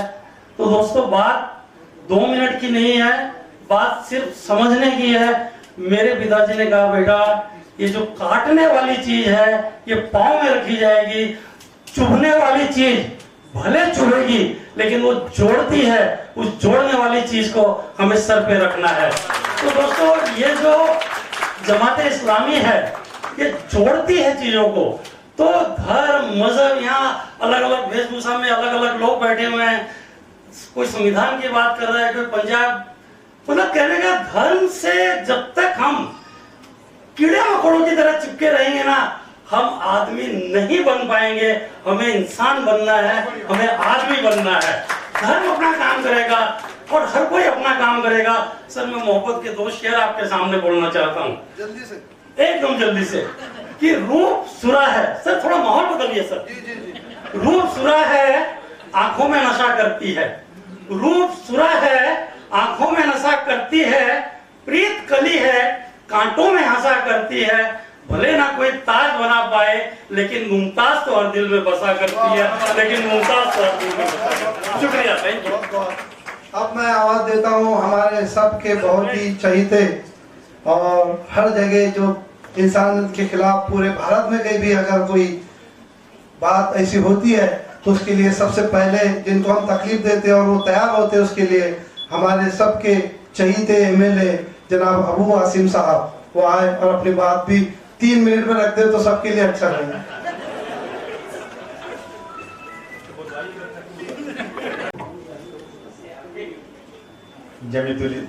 जमात इस्लामी हिंद की तरफ से मुनक्किद इस प्रोग्राम में आए हुए तमाम धर्म के बड़े बड़े लोग, दोस्तों, साथियों, भाइयों और बहनों, सबसे पहले मैं शुक्रिया अदा करता हूँ ऑर्गेनाइजर्स का। और मैं यकीन जानिए मैं आज कई महीनों से सिर्फ यही प्रोग्राम बना रहा हूँ कि किसी तरह से इस देश में भाईचारगी का एक जो है माहौल देश से तैयार हो जाए। हम सब लोगों की कोशिश करना चाहिए। हम भले इस मुल्क में 10 साल और एक वक्त खाना खाएं, एक वक्त खाना नहीं मिले फाका करें चलेगा, लेकिन हमें सबसे पहले इस मुल्क की भाईचारगी को बरकरार रखने की कोशिश करना चाहिए। कहते हैं हवेली झोपड़ी सबका मुकद्दर फूट जाएगा अगर ये साथ हम हिंदू और मुस्लिमों का छूट जाएगा। दुआ कीजिए कि हमें प्यार के रिश्ते रहें कायम। ये रिश्ते टूट जाएंगे तो भारत टूट जाएगा। साथियों, मैं गांव का रहने वाला हूँ। यकीन जानिए मुझे याद आता है जब गांव की बात सोचता हूँ, मस्जिद के बाहर हिंदू समाज के लोग अपने बच्चों को लेकर खड़े रहते थे। कोई साहब मस्जिद से बाहर निकलेंगे तो बच्चे के लिए दुआ कर देंगे तो डॉक्टर के यहाँ जाने की जरूरत नहीं, बच्चा अच्छा हो जाएगा। गिलास में पानी देकर खड़े रहते थे। जब गांव में किसी मुस्लिम लड़की की शादी होती थी तो हिंदू भाई अपने घरों में आटा पिसवा के रखता था, क्योंकि गांव में उस वक्त आटा पीसने की चक्की नहीं होती थी, बाजार में रहती थी। तो कहीं अगर आटा कम पड़ गया तो मेरे गांव के इस भाई की बेइज्जती हो जाएगी, वो अपमान, उसकी बेइज्जती ना हो पाए, उसकी बेइज्जती होगी तो मेरी बेइज्जती होगी, क्योंकि मेरा पड़ोसी है ये। क्या मोहब्बत के लोगों आपस में, क्या मिलना जुलना लोगों का आपस में था। लेकिन आज धर्म के नाम पर लोगों को बांटा जा रहा है। हमें कोशिश करना चाहिए। पैदा करने वाला एक ही है, अल्लाह कहते हैं, भगवान कहते हैं, या ईश्वर कहते हैं, गॉड कहते हैं, जो कहते हैं, पैदा करने वाला एक ही है। अगर हिंदू का खून देखो, मुसलमान का खून देखो, किसी का खून भी देखो, सबका एक ही तरह का खून है। पैदा भी होते हैं एक ही तरह से, मरते भी एक ही तरह से। लेकिन इस 70, 75 साल, 60 साल की जिंदगी में जो नफरत का ये आज बाजार गर्म है ना, इसको सबसे जरूरी खत्म करने की जरूरत है। आज हमें सब, मैं चारों तरफ जाके कहता हूँ, खुदा की कसम मैंने कितनी मीटिंगें किया है, और मैं अपने मुसलमान भाइयों से कहता हूँ कि तो मैं किसी के डर से नहीं बल्कि अल्लाह के डर से। हुजूर सल्लल्लाहु अलैहि वसल्लम का पैगाम है कि अगर तुमको अल्लाह ने इतना खाना दिया है, तुम्हारी इतनी हैसियत है कि तुम पेट भर के खाना खा करके अपनी जिंदगी आराम से गुजार सकते हो, और तुम्हारा पड़ोसी भूखा है तो तुम मुसलमान नहीं हो। मुसलमानों तय कर लो का पड़ोसी कितना, 40 घर आगे 40 पीछे, 40 गायें 40 गायें, इसको पड़ोसी कहते हैं। और तय कर लो कि मैं अब अगर किसी पड़ोसी को जरूरत पड़ेगी खून की, तो मैं गैर मुस्लिम भाइयों से कहना चाहता हूं कि तुम किसी हिंदू को मत बुलाना, मैं अपने बदन का खून देकर तुम्हारी जान बचाने को तैयार हूं। ये मैसेज हम दे रहे हैं चारों तरफ, और इस मैसेज को देने की जरूरत है क्योंकि कुछ लोग जो है ना दिन रात इस काम में लगे हुए हैं कि किसी तरह से मुसलमानों की इमेज जो है ना गैर मुस्लिमों के अंदर खराब कर दी जाए और इनसे लोग नफरत करने लग जाए।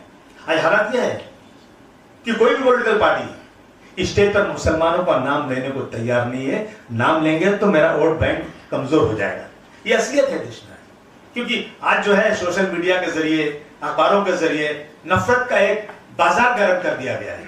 तो आज हम सब की जरूरत है कि हम जिस भारतवर्ष की जो हमारी परंपरा है, जो हमारी संस्कृति है, मिलजुल कर रहने की, मंदिर में घंटी बजे, मस्जिद में अजान हो और सब मिलकर के इस देश के गीत गाएं कि सारे जहां से अच्छा हिंदुस्तान हमारा, हम बुलबुले हैं उसके, ये गुलसिता हमारा। लेकिन आजकल बुलबुल खत्म हो गया है, उल्लू आ गया है। बुलबुल नहीं, बुलबुल दिखा कहीं आपको? अपना हुसैन दरबारी साहब है नहीं बुलबुल ना, उल्लू है। तो बर्बाद गुलिस्तान करने को बस एक ही उल्लू काफी है। अगर इकबाल साहब होते तो ये लिखते आज कि बर्बाद गुलिस्तान करने को बस एक ही उल्लू काफी है, यहाँ हर शाख पे उल्लू बैठा है, अनजाने गुलिस्तान क्या होगा। ये हालत है दोस्तों, न तेरा है न मेरा है, ये हिंदुस्तान सबका है।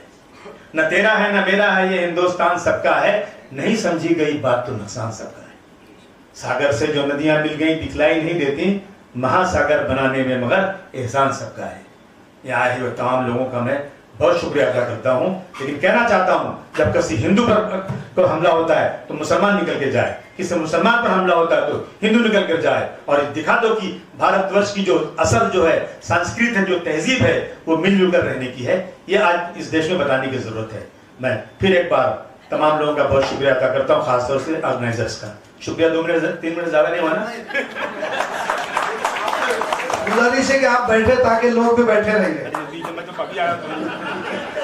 इसके बाद मैं हमारे दोस्त बनते शील बोधी ठहरो, इनसे विनंती करता हूँ। ये महाराज बीच में कुछ बोलना चाह रहे, शायद इनके दिमाग में कोई अच्छी बात आ गई। आप लोगों को मैं सिर्फ इतना ही याद दिलाना चाहता हूँ कि किसी समय हमारे आश्रम में फॉरेस्ट वालों का कुछ आतंक आ गया था, तो हमारे गुरुजी दिल्ली तक गए उसके लिए। तो उस समय मुलायम सिंह जी गृह मंत्री थे, तो उन्होंने कहा बाबा जी जाने की आपको कोई जरूरत नहीं, घबराने की कोई जरूरत नहीं है। 1000 मुसलमान लेकर अबू हासिम आजमी बुलडोजर के आगे लेट गए थे, और दूसरे दिन की हेडलाइंस थी न्यूज़पेपर की कि मुसलमानों ने मंदिर को टूटने से बचाया। कि आज अबू हासिम आजमी शायद मुझे नहीं जान रहे हैं, लेकिन मैं बागेश्वरी उदासीन आश्रम गुरु पूनमदास जी का ही शिष्य हूँ।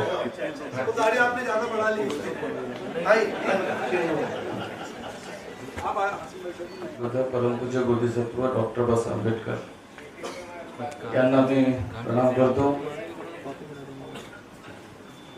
शाकीर भाई यांनी जो काही जमाते इस्लाम हिंद या माध्यमातून जी काही चळवळ उभी केलेली आहे, त्या सुरुवातीपासून मी त्यांच्या सोबत आहे।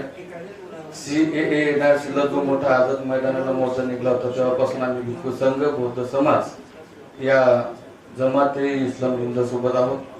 आणि आजही खरं पाहिलं तर मग त्यांचं इतकं आठवण स्वतः येत होते की मी बुद्ध विहारामध्ये रक्तदानाचा शिबिराचा कार्यक्रम आयोजन केला होता, आणि जन्मदिवसानिमित्ताने अनेक लोकांना, विविध जाती धर्माच्या लोकांना जास्त बोलवलं आणि त्यांच्याकडून रक्तदानाचं शिबिर उपयोगी म्हणजे आयोजन करून जवळपास 100 ते 200 बाटल्या आम्ही गव्हर्नमेंटला दिल्या।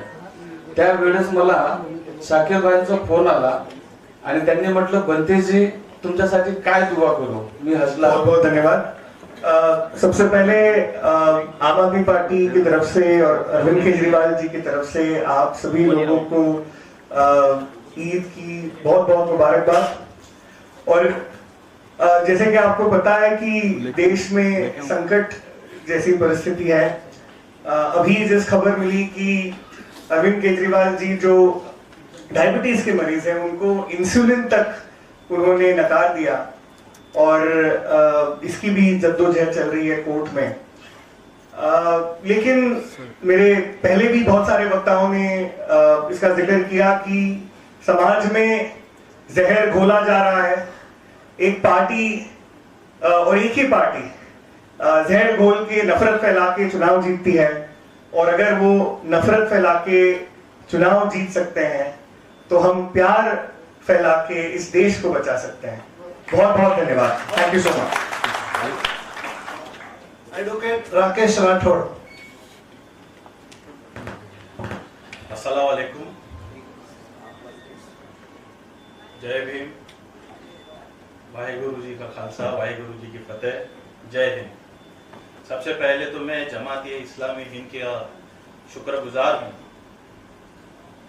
एक बार नहीं बार बार ये ऐसे कार्यक्रमों का आयोजन करते हैं, और ये कार्यक्रम सिर्फ एक मिलने का एक जरिया नहीं है, ये एक गेट टुगेदर नहीं है, बट ये एक ऐसा कार्यक्रम है जिसमें मुझे संपूर्ण भारत दिखता है। पूरब पश्चिम उत्तर दक्षिण के लोग हैं, भांति भांति के लोग हैं, हिंदू मुस्लिम सिख ईसाई हैं, सब है, वो सब आज ये रूम में है। और ये एक छोटा सा रूम नहीं है, तो एक पूरा अपने आप में एक भारत देश है। जैसे हमारे प्रिय अबू आजमी साहब ने कहा कि अगर हमारा पेट भरा हुआ है और पड़ोसी अगर खाली पेट है तो उसका भी पेट भरना चाहिए। ये हमें सिखाता है इस्लाम। मुसलमान मतलब मुसल्ले ईमान, जिसका ईमान सच्चा हो। और आज देश में वो वक्त आ गया है कि हम लोगों को अपने ईमान में झांक के देखने की जरूरत आन पड़ी है, क्योंकि ये लड़ाई, ये जो देश में आज जो हर जगह खून खराबा और नफरत की जो एक आंधी आई हुई है, इसे बचाने की जिम्मेदारी जो है वो हम पे है। और मैं बहुत खुश हूं कि मेरे ख्याल से 3-4 साल से हम लोग सब साथ में हैं, ये लड़ाई में कदम से कदम मिला रहे हैं। और मैं देख रहा हूं कि हमारे सारे भाइयों बहनों माता जो 3-4 साल से हमारे साथ में थे वो तो है ही, लेकिन काफी ऐसे नए चेहरे भी हैं जो हमारे साथ आज आ चुके हैं, जिनका आशीर्वाद हमारे साथ में है। और ये सारी जो ताकत है, ये ताकत हमें और लड़ने की शक्ति देती है। और मुझे पूरा यकीन है कि कहीं ना कहीं भले ही देर होगी, लेकिन इसका अंजाम जो होगा वो हमारे तरफ का होगा। हम ये जो लड़ाई है, ये लड़ाई में जीत हमारी होगी। सो आज मैं चाहता हूं कि हम लोग यहाँ पे शुरुआत तो करें, हम शीर खुरमा खाएंगे, लेकिन जैसे मैं कहता हूं कि हर चीज की शुरुआत मीठा मुंह मीठा करने से होती है, तो आज हम शीर खुरमा तो खाएंगे, लेकिन उसके साथ में प्रण भी लेंगे कि ये जो नफरत की आंधी जो चल रही है वो कहीं ना कहीं हम कम करने में, वो खत्म करने में हम अपना अपना योगदान इस लड़ाई में देंगे। मैं फिर से आयोजकों का शुक्रगुजार हूं कि उन्होंने मुझे यहाँ पे बोलने का मौका दिया। जय हिंद। जब इस तरह से सभी लोग इकट्ठा होते हैं तो किसी मजहब से अभिवादन करने के बजाय अगर हम जय भारत कहें तो मेरे ख्याल से इस सभागृह के लिए वो अयोग्य रहेगा। तो मैं जय भारत करके आप सभी को अभिवादन करता हूं। और 5 लाख शहादतों से ज्या स्वतंत्र सैनिकांनी, जिन स्वतंत्र सैनिकों ने इस देश को आजाद किया, उनके तो लोग माफी मांग रहे थे, हम लड़ रहे थे, ये ध्यान में रखना। तो साथियों, ये संविधान का 75वां साल है और 75वें साल में इस प्रकार का आयोजन जमात इस्लामी हिंद कर रही है, इसलिए मैं उनको बहुत बहुत उनकी प्रशंसा करता हूं। और गए 15-16 साल से हम लोग उनसे जुड़े हुए हैं, तो हमें मालूम है कि जमात इस्लामी हिंद इस देश की उन्नति के लिए काम कर रहा है। इतना ही कहकर यहीं रुकता हूँ। धन्यवाद।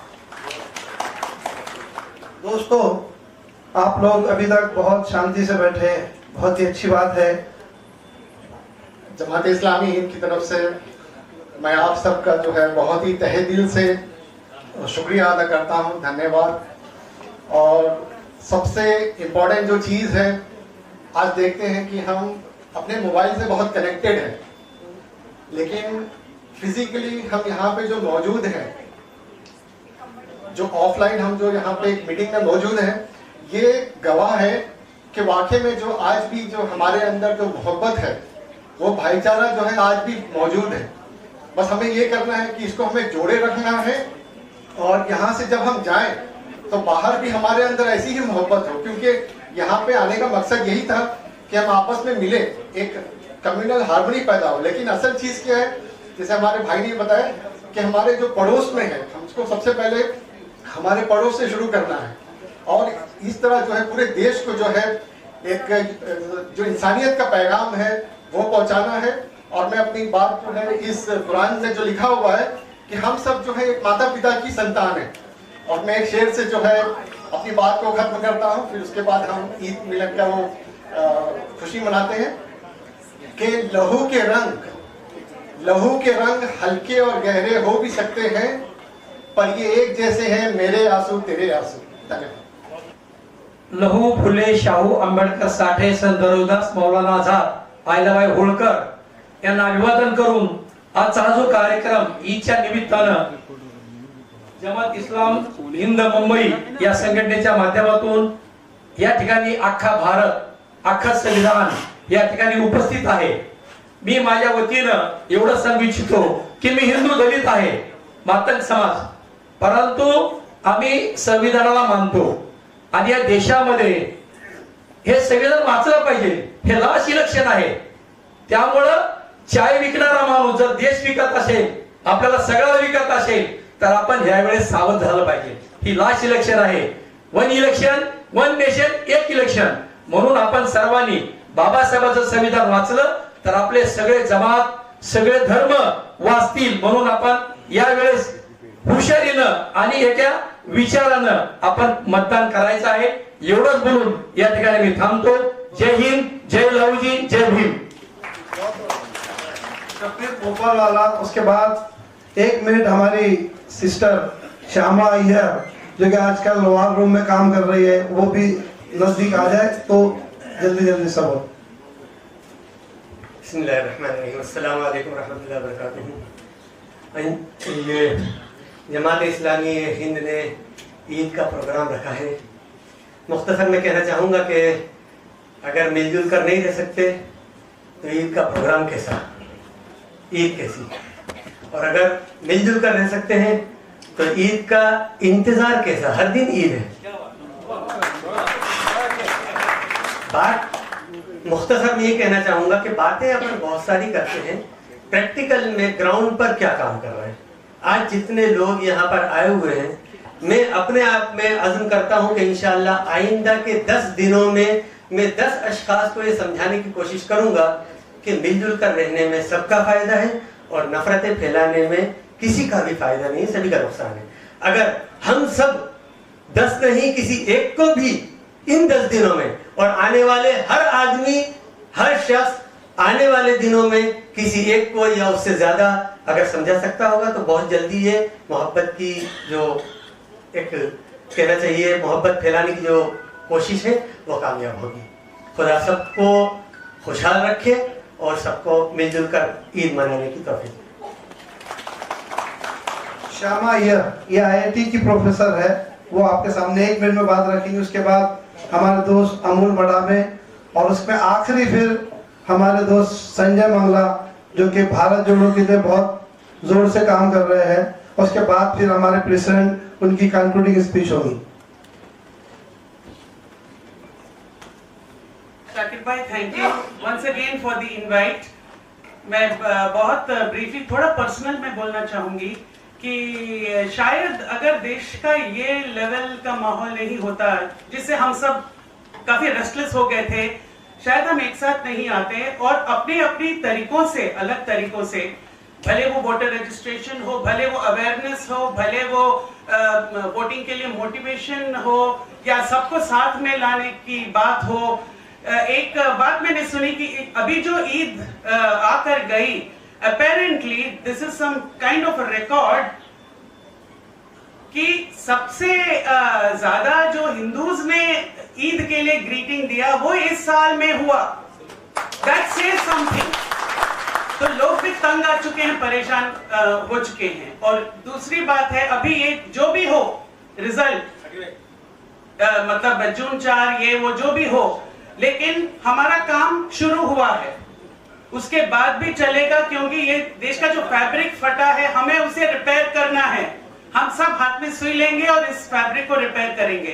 तो ये मोबिलाइजेशन हो गया है, बहुत लोग साथ आ चुके हैं। और hold on to each other because our work is not finished. We have to bring back this country to where it was. Jai Hind.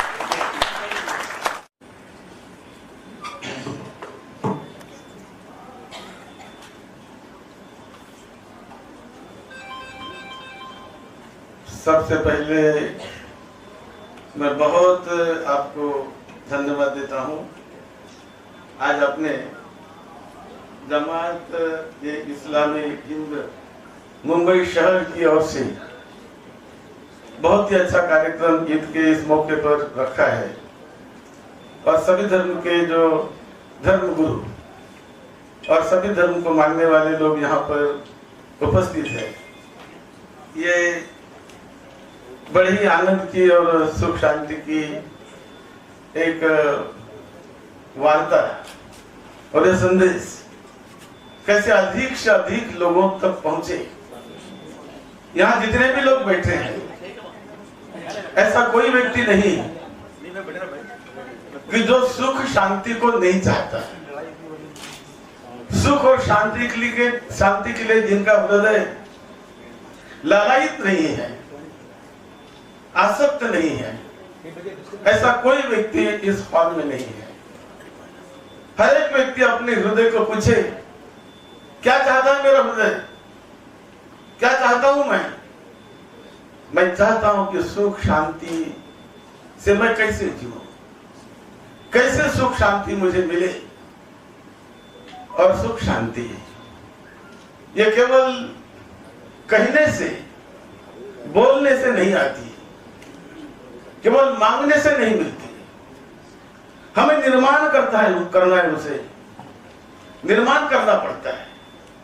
और वो निर्माण करने वाले मेरे भीतर सुख शांति मुझे निर्माण करनी है, तो मुझे ही सोचना पड़ेगा कि कैसे मेरा मन शांत बने, कैसे मेरा मन निर्मल बने, कैसे मेरा मन करुणा मैत्री मुदिता से बन जाए, कैसे मैं सबको सुख शांति बांटूं, स्वयं कैसे मैं सुखी रहूं और औरों को भी मैं सुख शांति कैसे बांटूं। ये शक्ति आप हर एक व्यक्ति में है, हर एक व्यक्ति में। हमें केवल उसे जानना है, सबके साथ मिलकर रहना है। हमारे भारत की परंपरा, भारत का ये संस्कृति बहुत गौरवशाली, बहुत विशाल है। ये हमारा भारत सारे विविधताओं से भरा हुआ है। हर प्रकार के, हर विचारधारा के लोग यहाँ पर रहते हैं और रहना ही चाहिए, उसकी जरूरत है। जंगल में एक ही प्रकार के पेड़ नहीं होते, कई प्रकार के अलग अलग प्रकार के पेड़ होते हैं। जमीन एक जैसी नहीं होती, हमारी भारत माता एक जैसी नहीं है, कई प्रकार की विशेषता उसमें है। फिर भी वो एक है, फिर भी हम भारतीय हैं और यही होनी चाहिए। और ये करने के लिए हमें प्रयास करने चाहिए। आज आपने जो ये प्रयास किया है, मैं सही मायने में इस्लाम जिमखाना में जो आपने कार्यक्रम रखा, आपको मैं धन्यवाद देता हूँ। फारूकी जी, शाकिर शेख जी और हसीब भाटकर और आप सभी लोगों ने मिलकर बहुत ही सुंदर कार्यक्रम रखा है। इसकी हमें जरूरत है और ये संविधान हमें इकट्ठा लाता है। आज हम स्वतंत्र भारत में जी रहे हैं और ये संविधान ये सभी भाषा के लोगों को, सभी धर्म के संप्रदाय के लोगों को इकट्ठे लाकर प्रगति की दिशा में, उन्नति की दिशा में हमें ले जाता है। हमें सही ढंग से संविधान को समझना है। आज हम उस स्वतंत्र भारत में जी रहे हैं। 75वां हमारा संविधान का मतलब ये साल है, हमारे स्वतंत्रता का साल है। तो इसे बहुत अच्छी तरह से हम जिए, सबको सुख शांति मिले। डॉक्टर बाबा साहब अम्बेडकर जी ने और उस समय उनको साथ देने वाले सभी लोगों ने मिलकर जो संविधान बहुत ही अच्छी प्रकार से तैयार किया, ये सब जानकर कि सब लोग, सब जाति धर्म के, वर्ग के, पंथ के, सभी धर्म को मानने वाले लोग अलग अलग हो सकती है हमारी मान्यताएं, लेकिन सुख शांति हमें एक जैसी चाहिए, और वो हमें आएगी आपस में मिलकर, आपस में बैठकर, आपस में सोचकर। इस दूसरों को दुख नहीं देना है, हमें बांटना है तो आनंद बांटो, शांति बांटो, करुणा बांटो, मैत्री बांटो। यही बुद्ध का संदेश है, यही धम्म का सद्धम्म का संदेश है। मैं आपको बहुत बहुत धन्यवाद देता हूँ आयोजकों को। सबका मंगल हो, सबको सुख शांति मिले। भवतु शब्द मंगलम, भवतु शब्द मंगलम, भवतु शब्द मंगलम। साधु साधु। बहुत बहुत शुक्रिया डॉक्टर राहुल मोदी जी। अब डॉक्टर रवि कुमार स्टीफन।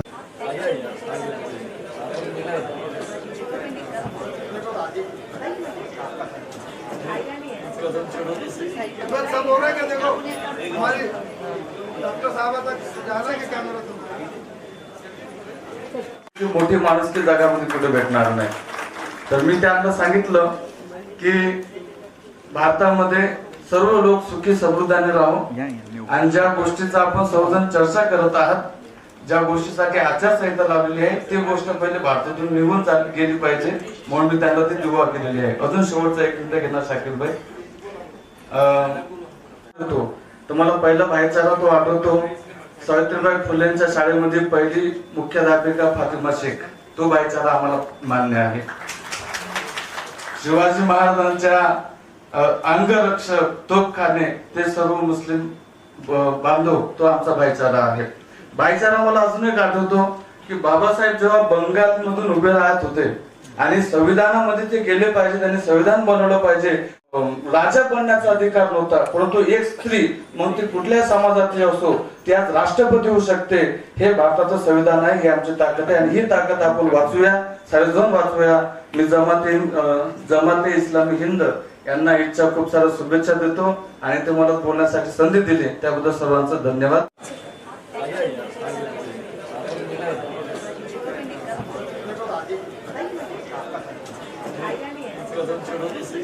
सब हो रहा है क्या? देखो हमारी डॉक्टर साहब तक जाना है कॅमेरा तुम्हाला। तुम्ही ये करा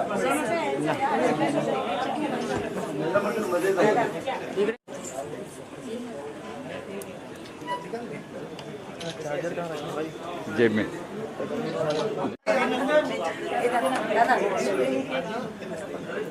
मीडिया में देना, अच्छा फोटो निकालो।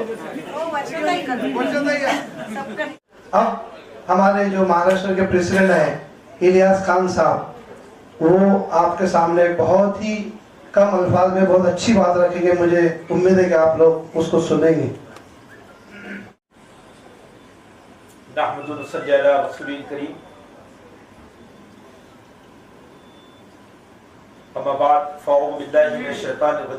बिस्मिल्लाहिर्रहमानिर्रहीम।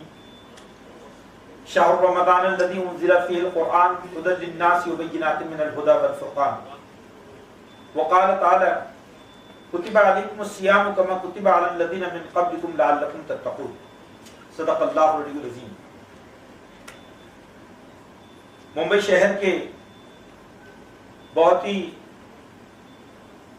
रिस्पेक्टेड, बावकार और जिम्मेदार हमारे भाई और हमारी बहनें, मैं आपकी खिदमत में सलाम पेश करता हूँ। अस्सलामु अलैकुम वरहमतुल्लाहि वबरकातुहू।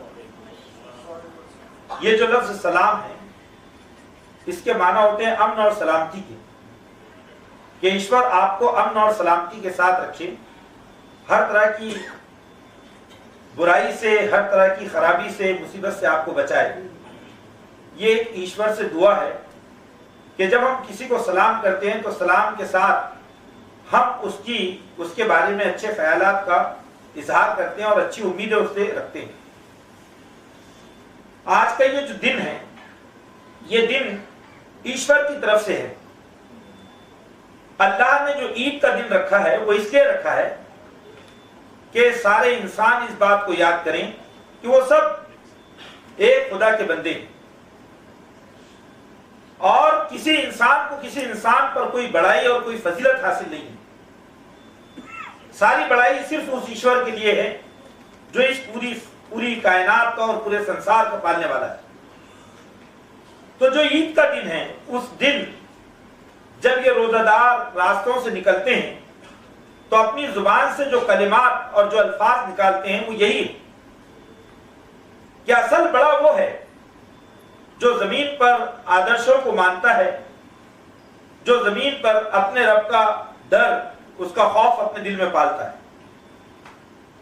आइए मैं आपके सामने चंद बातें बहुत मुख्तसर अंदाज में पेश करता हूं। पहली बात तो ये कि मैंने आपके सामने कुरान के जिन आयतों को पेश किया, जिन वर्सेस को पेश किया, उसमें अल्लाह ताला ने रमजान का जिक्र किया है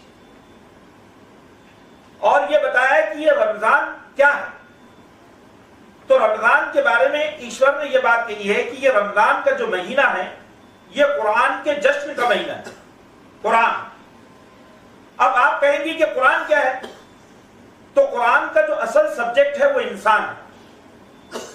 ये जो कुरान है ये सारे इंसानों के लिए मार्गदर्शन है और इंसानों के लिए नाजिल किया गया है। इसी बात को अल्लाह ताला ने रमजान के बारे में कहा है कि शाहरु रमजान लदी उनजिला फील कुरान, कि रमजान का महीना वो है जिसमें कुरान नाजिल किया गया, जो कुरान सारे इंसानों के लिए हिदायत है, नॉट फॉर मुस्लिम, बल्कि तमाम इंसानों के लिए हुदल लिन्नास की बात की गई। और ये कुरान नूर, हिदायत और रोशनी पर मुश्तमिल है। सही और गलत में फर्क करने वाली किताब है, ये बात कुरान ने कही। दूसरी बात मैंने आपके सामने जो कही है, जो यहां पर आने वाले हर आदमी की जुबान पर वो बात थी कि असल धर्म इंसानियत है। हम ये चाहते हैं कि इंसान इंसान बने, लेकिन कुरान ये कहता है कि इंसान इंसान कैसे बने। तो कुरान ये कहता है कि इंसान के दिल में अगर ईश्वर के सामने खड़े होने का एहसास पैदा हो, उसमें ईश भय पैदा हो, तो फिर उसमें आला दर्जे का इंसान पैदा होता है। यह बात रोजों के मकसद में लिखी गई है कि कुतिबा अलैकुमुस सियाम कमा कुतिबा अलल लदीना मिन क़ब्लिकुम लअल्लकुम तत्तक़ून, कि ऐ ईमान रखने वाले लोगों, ऐ ईश्वर को मानने वाले लोगों, तुम पर रोजे इसलिए रखे गए हैं ताकि तुम में अल्लाह का डर पैदा हो। और ये जो अल्लाह का डर है, ये सारी इंसानी खूबियों की बुनियाद है। ईश्वर ये कहता है कि जो जमीन पर इंसानों के लिए रहम दिल है, ईश्वर उनके लिए रहम दिल है। ईश्वर ये कहता है कि जो इंसानों में, जितनी दुनिया में बसने वाले लोग हैं, जो जितने जीवन हैं, चाहे वो इंसान हो या हैवान हो, ये सब अल्लाह का कुंबा है। जो इनके साथ अच्छा सलूक करता है, अल्लाह उससे मोहब्बत करता है। तो लफ्ज रोजा जो रमजान में रखा जाता है, मैं आपके सामने एक बात ये रखना चाहता हूं। रोजे के माना होते हैं रोकना और रुकना, इसके माना होते हैं सेल्फ कंट्रोल। ये रोजा एक आम आदमी की तरबियत करता है और उसको ये बैड हैबिट से रोकता है। रोजा सिर्फ भूखा प्यासा रहने का नाम नहीं है। रोजे के जरिए जो क्वालिटीज इंसान में इंकलकेट की जाती हैं, उसमें पहली क्वालिटी यह है कि आदमी में सब्र पैदा हो, बर्दाश्त पैदा हो, वो अपने गुस्से पे कंट्रोल पाए, वो किसी को गाली ना दे, वो किसी का दिल ना दुखाए। और रोजे का मकसद यह है कि आदमी भूखा और प्यासा रहकर दूसरे इंसानों की भूख और प्यास को महसूस करे। अगर एक आदमी भूखा और प्यासा रहे, लेकिन भूख और प्यास के जरिए दूसरों का दर्द उसके दिल में पैदा ना हो, तो वो दरअसल उसका रोजा पूरा नहीं हुआ। इसीलिए आप देखिए कि प्रॉफिट मोहम्मद सल्लल्लाहु अलैहि वसल्लम ने यह बात कही कि जब आदमी रोजा खोलता है, ब्रेकफास्ट करता है, रोजा इफ्तार करता है, तो उस वक्त अगर वो किसी को रोजा खुलवाता है, कुछ खजूर देकर, कुछ पानी देकर, तो ईश्वर उसको उतना ही सवाब देता है, उतना ही पुण्य देता है जितना कि उस रोजा रखने वाले को मिला। तो गोया कि रोजा रहमत को, मोहब्बत को, इंसानियत नवाजी को और भूख को, यानी भूख को मिटाने का नाम रोजा है। भाइयों, आप देखते हैं कि अभी हमारे सामने वर्षभ ताई ने जो बात कही है कि हम समाज से शराब को रोकना चाहते हैं, हम समाज से नशे को खत्म करना चाहते हैं। मैं आपको बताना चाहता हूं कि रोजे का मकसद ये भी है कि किसी तरह का नशा इंसान के अंदर पैदा ना होने पाए। 30 दिन के रोजे इंसान के अंदर वो उसके अंदर कंट्रोल पैदा करते हैं कि आदमी कभी शराब को हाथ नहीं लगा सकता है अगर वो रोजादार हो। फिर उसके बाद में दूसरी चीज क्या है? दूसरी चीज ये भी है कि रोजा आदमी के अंदर जो उसके सेक्सुअल जो उसके जज्बात है उसको कंट्रोल देता है। रोजे में यह बात सिखाई जाती है कि अगर एक रोजादार शख्स अपनी निगाहों से किसी औरत की तरफ बुरी नजर डालता है तो उसका रोजा भी खराब हो जाता है, रोजे का उसको सवाब मिलने वाला नहीं है। तो रोजा इंसान के जो जज्बात है अंदर के जो दिल में उसको भी साफ करता है और आदमी के कानों को उसकी आंखों को भी पाकी अता करता है। इसीलिए आप रोजों के बारे में इन चीजों को देख सकते हैं। तो अगर हम इस बात को देखें कि रोजा आदमी को हर तरह के नशे से रोकता है, रोजा इंसान को जो सेक्सुअल जो उसकी बहुत बेलगाम जिंदगी है उसको कंट्रोल करना सिखाता है, रोजा आदमी को गुस्से पे काबू दिलाता है। फिर एक चीज और भी ध्यान में रखिए कि रोजा इंसान को दुनिया परस्ती से, मेटेरियलिस्टिक होने से, मादा परस्ती से रोकता है। आप जानते हैं इस बात को, शायद जानते होंगे कि रोजे में लोग ज़कात अदा करते हैं। यह ज़कात क्या है? यह ज़कात दरअसल अपने माल में से 2.5% अल्लाह के गरीब बंदों पर माल खर्च करने का नाम ज़कात है। अगर आप ज़कात को कैलकुलेट करेंगे तो भारतवर्ष में 60,000 करोड़ की ज़कात अदा की जाती है और इसके जरिए से हजारों, लाखों, करोड़ों गरीबों का पेट भरने की कोशिश की जाती है। फिर आपको मैं ये बताना चाहता हूं कि जब ईद का दिन आता है तो ये ईद का दिन क्या है? ये ईद का दिन दरअसल जो हम खुशियां मनाते हैं, ये खुशियां इस बात की है कि ईश्वर ने हमको इंसानियत नवाजी सिखाई, हमको मानव जाति का सबक दिया। ईश्वर ने हमको ये बताया कि तुम सब एक हो और ईश्वर ने हमें दुनिया में सही तरीके से जीने का अंदाज सिखाया। हम उसका शुक्र बजा लाते हैं। भाइयों, मैं आपको जो रोजे का जो पैगाम है उसमें मोहम्मद सल्लल्लाहु अलैहि वसल्लम की एक बात आपके ध्यान में डालना चाहता हूं। रोजा क्या है? रोजा जन्नत के दरवाजों को खोलता है, यानी आदमी ऐसे रास्ते पे चलता है कि ईश्वर उससे खुश हो जाता है, और रोजा जहन्नम के दरवाजों को बंद करता है। और उस दिन जो शयातीन हैं, जो शैतान हैं, रोजे के अंदर जकड़ दिए जाते हैं और रोजे के अंदर शयातीन को जंजीरों से बंद कर दिया जाता है। यानी गोया के रोजे के जरिए से आम आदमी की यह तरबियत की जाती है कि वो समाज से शैतानी कुव्वतों का खात्मा करे। भाइयों, अगर हम इस बात को देखें कि ये जो चीज है, ये जो तरबियत है, ये सारे इंसानों के लिए, वो ईश्वर सारे इंसानों का ईश्वर है। आपको मालूम है कि सिर्फ मेरी आखिरी बातें हैं, 2-3 बातें, कि रमजान में सबसे ज्यादा जो सूरत पढ़ी जाती है वो सूरत कौन सी है? कुरान का चैप्टर, वो है सूरह फातिहा। सूरह फातिहा में ईश्वर की जो वर्सेस है, उसकी जो आयतें, वो क्या है? अल्हम्दुलिल्लाहि रब्बिल आलमीन, सारा शुक्र, सारी प्रसन्नता, सारा जो है तारीफ उस अल्लाह के लिए है जो सारे जहानों को पालने वाला है। ये आयत क्या बताती है? ये आयत ये बताती है कि जब वो ईश्वर सारे इंसानों का ईश्वर है तो उसके जो मानने वाले हैं वो भी सारे इंसानों के। हमने आपको यहां जो जमा किया तो आप ये ना समझे कि आप हमारे वजूद से हटकर हैं, बल्कि ये रमजान का पैगाम है कि जितने इंसान हैं उन इंसानों को अपना अपना भाई समझो।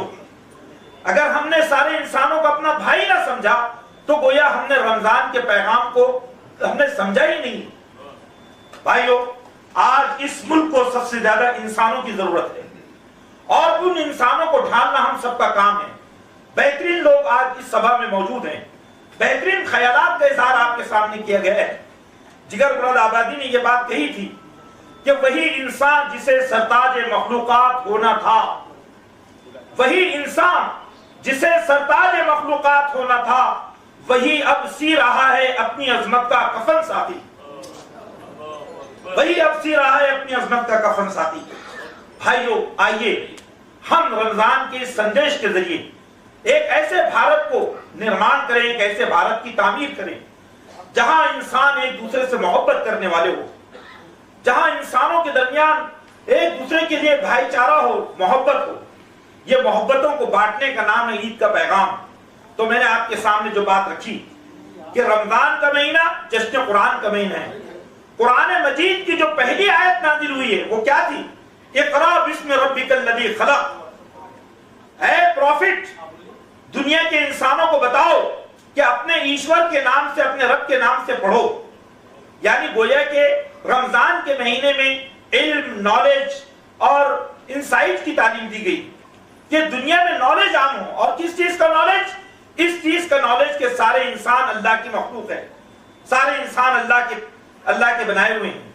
भाइयों, आज इस मौके पर मैं आपको दिल की गहराइयों से ईद की मुबारकबाद पेश करता हूं। और इस मौके पर मैं आपको ये बात कहता हूं कि ईश्वर ने जिस संदेश को कुरान की शक्ल में, जिसके माना होते हैं, वो किताब जिसको बार बार पढ़ा जाए, सारी इंसानियत को मार्गदर्शन किया है, जो रमजान के अंदर उतारी गई है, आप इसे सिर्फ मुसलमानों की किताब ना समझें, ये सारे इंसानों की किताब है। और हम उनको समझें और दुनिया में जहां जहां नेकी है हम उसको सपोर्ट करें। आज हमारे देश को दरअसल इस बात की भी जरूरत है कि हम सब एक जगह आए और एक दूसरे के ख्यालात को जानें, एक दूसरे के विचार और एक दूसरे के चीजों को समझें। अंडरस्टैंडिंग के साथ हम एक आला दर्जे के हिंदुस्तान, एक आला दर्जे के भारत की तशकील कर सकते हैं, बना सकते हैं। यह हमारे हाथ में है। आप जैसे लोग भारत का नमक है। आपकी जात से जो इंसानों से मोहब्बत करते हैं वो भारत की आबरू है, वो भारत की इज्जत और उसका वकार है। ईद के मौके पर मैं भारत के इस वकार को सलाम करता हूं और इन्हें मैं मुबारकबाद पेश करता हूं कि ऐसे लोग जब तक इस भारत में मौजूद रहेंगे, जो ईद का पैगाम है वो इनके जरिए इंसानों के सामने पहुंचता रहेगा। यही चंद बातें हैं जो मैंने आपके सामने इस मौके पर रखी है। मैं अल्लाह से, ईश्वर से ये प्रार्थना करता हूं, दुआ करता हूं कि वो हमारे मुल्क को हर तरह के फितनों से बचाएं, हमारे मुल्क से नफरत के जहर को खत्म करें, यहाँ पर बसने वाले इंसानों को एक दूसरे का एहतराम, एक दूसरे की इज्जत और एक दूसरे से प्यार और मोहब्बत के साथ पेश आने की तौफीक अता फरमाएं। परवरदिगार, आने वाले इलेक्शन में जो ये इंतखाबात पूरे देश में हो रहे हैं, इन इंतखाबात के जरिए परवरदिगार इस मुल्क के अंदर एक ऐसी हुकूमत को कायम होने का मौका दे जो हुकूमत भारत के दिलों को जोड़े और जो इस भारत को पूरी दुनिया में इंसानियत के लिए एक आला दर्जे की मिसाल बना दे, जो भारत की आजादी के मकसद को पूरा करें। भाइयों, ये चंद बातें हैं जो मैंने ईश्वर के सामने प्रार्थना के तौर पर रखी, और इसी के साथ मैं अपनी बात को मुकम्मल करता हूँ। वाखिर दावाना अल्हम्दुलिल्लाह रब्बिल आलमीन। बहुत शुक्रिया। अब मैं ये प्रोग्राम अपना खत्म होता है, 2 मिनट आप रुकिए। हमारे दोस्त Muzaffar Ansari vote of thanks करेंगे। उसके बाद 2 चीजें और कहना है कि हमने यहाँ पर आप सब के लिए, आप सब के एहतराम में ये ईद मिलन का खाना, हाँ वेज भी है, नॉन वेज भी है, और ईद की जो खास डिश होती है शीर खुरमा, उसका भी इंतजाम किया है। हमको खुशी और ये प्रोग्राम अपने इख्तिताम को तभी पहुंचेगा जब आप में से हर शख्स इस खाने का फायदा उठाएगा, इस खाने की लज्जत का फायदा उठाएगा, तब हमको इत्मीनान होगा। और एक दूसरी चीज जो हमारी बहन उस्मा नाहिद ने कहा कि वो बहुत ही औरतों में एम्पावरमेंट का काम करती है, बहुत ही एक्टिव है। उन्होंने कहा कि इस तरह के प्रोग्राम अगर हर एरिया में हो और सब लोग मिलकर करें तो शायद हम अपने देश का माहौल बदलने में कामयाब हो सकते हैं। तो मुजफ्फर अंसारी साहब वोट ऑफ थैंक्स करेंगे। खाने का